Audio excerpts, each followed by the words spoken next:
In November 1922, Howard Carter breaks through a sealed wall inside a tomb in the Valley of the Kings, holds a candle through the gap, and the light catches gold. He'd just found Tutankhamun,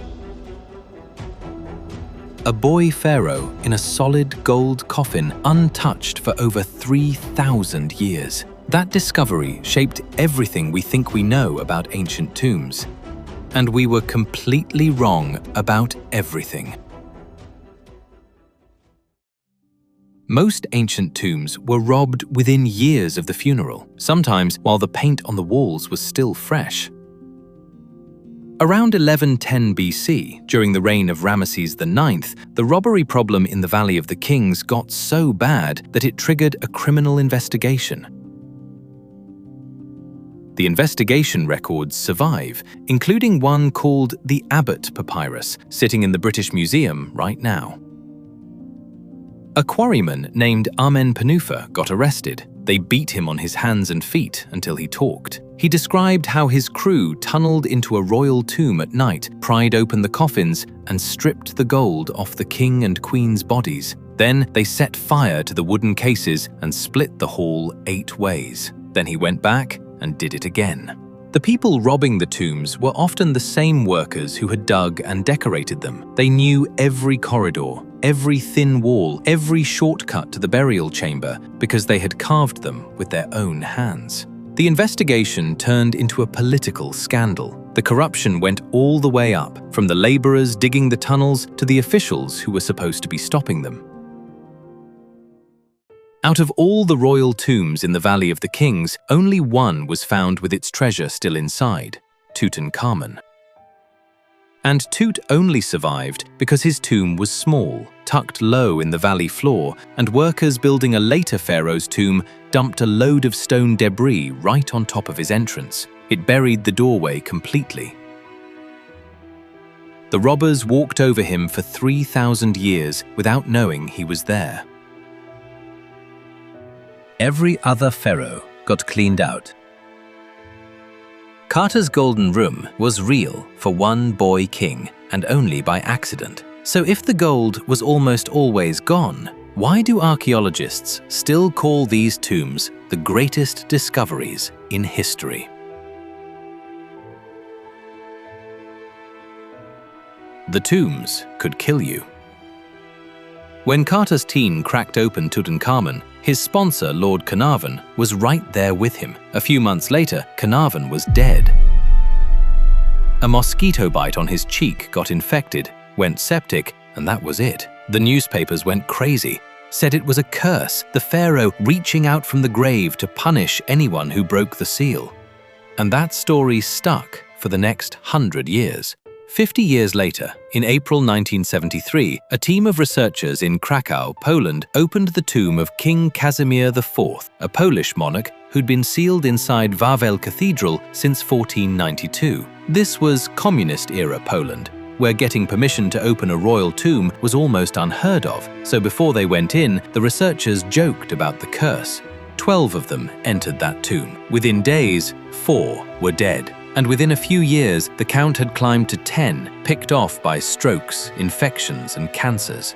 The press did exactly what the press did in 1923, but a microbiologist named Boleslav Smyk took samples from inside the tomb. On the decayed remains, he found a fungus called Aspergillus flavus, sealed in with the body for 5 centuries. Aspergillus produces aflatoxins, a group of toxins potent enough to cause liver cancer. Breathe in enough spores inside a sealed chamber, and the damage can show up years later as cancers and organ failure.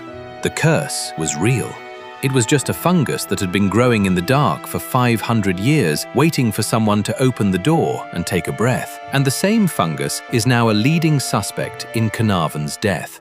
But Aspergillus was an accident. Nobody planted it there, which makes it almost gentle compared to the tomb where the killing was designed on purpose, built right into the floor plan.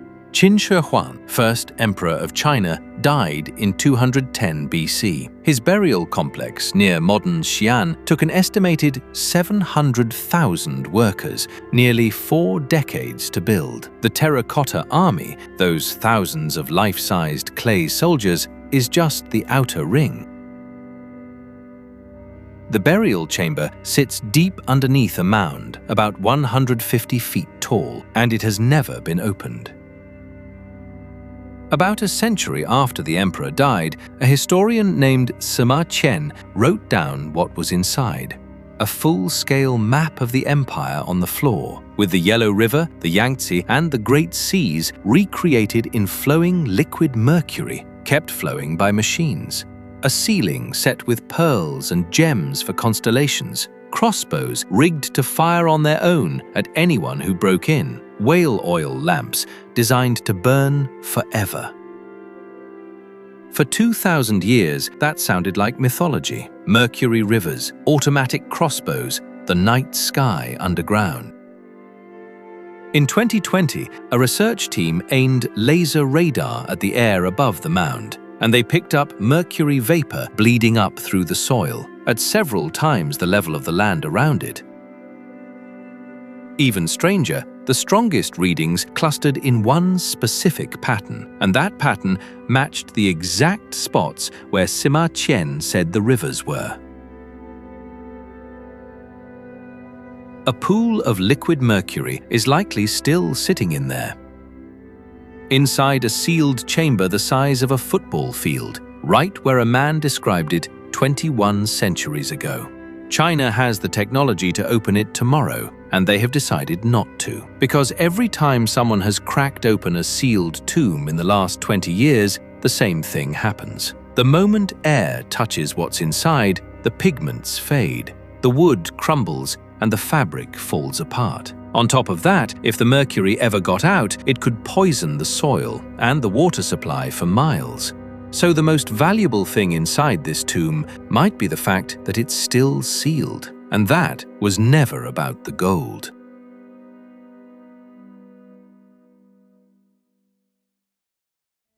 In 2023, Maxime Rageot and Philipp Stockhammer got access to an embalming workshop at Saqqara, near the pyramids. This was a working lab from around 600 BC, where embalmers did the actual mummification. Inside were 31 ceramic jars that still had their original labels. And when the team analyzed the residue dried inside them, one of the ingredients rewrote the map of the ancient world. One of the substances packed into these Egyptian bodies was a tree resin called damar. Damar comes from trees that grow in one part of the world, the rainforests of Southeast Asia. Elemi, another resin in the jars, came from tropical Africa, or possibly as far as Indonesia. To prepare their dead, the Egyptians were pulling ingredients from jungles on the other side of the planet, 3,000 years before anyone used the word globalization. That sticky residue, the stuff grave robbers scraped off their hands, proved the ancient world was connected on a scale nobody had imagined. The embalming also preserved something the Egyptians never meant to. By drying out the bodies and sealing them in resin, they accidentally locked in the one thing no grave robber could ever carry off, because nobody knew it was there. In 2017, a geneticist named Verena Schünemann extracted DNA from 151 Egyptian mummies at a burial site called Abu Sir el-Melek. Most scientists at the time thought Egyptian mummy DNA would be too degraded by the heat and the embalming chemicals to read. Schünemann proved them wrong, recovering enough DNA to map the ancestry of people who had been dead for 3,000 years. In 2025, Adeline Morez-Jacobs sequenced the oldest complete Egyptian genome yet. It came from a man who died around 2600 BC, during the age of the first pyramids. He was a potter. He'd been buried in a clay pot inside a rock-cut tomb in a village called Nuweirat. And that simple pot sealed his DNA well enough to survive 4,500 years. Her team at the Francis Crick Institute ran 8 billion sequences to reconstruct his genome. About a fifth of his DNA came from Mesopotamia, more than 1,000 miles east, in modern Iraq. Before this, the connection between early Egypt and the civilizations in what's now Iraq had only been guessed at from matching pottery styles and trade goods. Now it was written in a dead man's genes, and the proof had been sitting inside a body that treasure hunters would have stepped over. For 200 years, we grabbed the gold and threw the answers in the dirt. Khufu's tomb, the Great Pyramid of Giza, has been standing for 4,500 years. People have been mapping it and studying it for 2 centuries.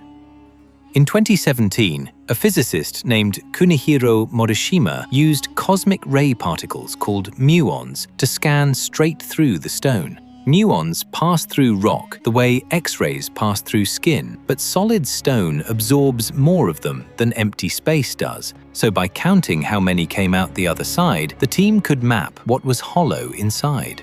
And above the Grand Gallery, way more muons were getting through than solid rock should have allowed. There was a hidden space up there, more than 100 feet long, that no record anywhere had ever mentioned. 3 separate teams confirmed it, each using a different method. In 2023, the same project found a second one. A corridor sealed behind the north face, about 30 feet long. They threaded an endoscope through a joint in the stone and captured the first image of a room no human had entered in 4,500 years. Nobody knows what either space is for. The most mapped building on Earth has rooms we have never walked into. Carter stood in that doorway with his candle, and that one moment told the whole world what a tomb was supposed to be. Almost none of it holds up. The gold was usually stolen within a generation of the funeral. The curse that killed his men was a fungus growing in the dark. And the one thing worth having was the stuff every robber left behind, the bodies and the chemistry sealed up with them. And we're nowhere near the bottom of it. There's a tomb in China no country is willing to open, a pyramid in Egypt with corridors nobody can explain, and thousands of years of the dead still lying underground, holding answers in their bones that we're only now learning how to read. We opened these rooms, looking for whatever the dead took with them, and it turned out they left us something far bigger. The bodies themselves held the chemistry, the DNA, and the trade routes of whole civilizations. And we've only just started to read them. Every video on this channel takes something you thought you understood and shows you what's actually happening underneath. Subscribe and hit the bell, and I'll see you in the next one.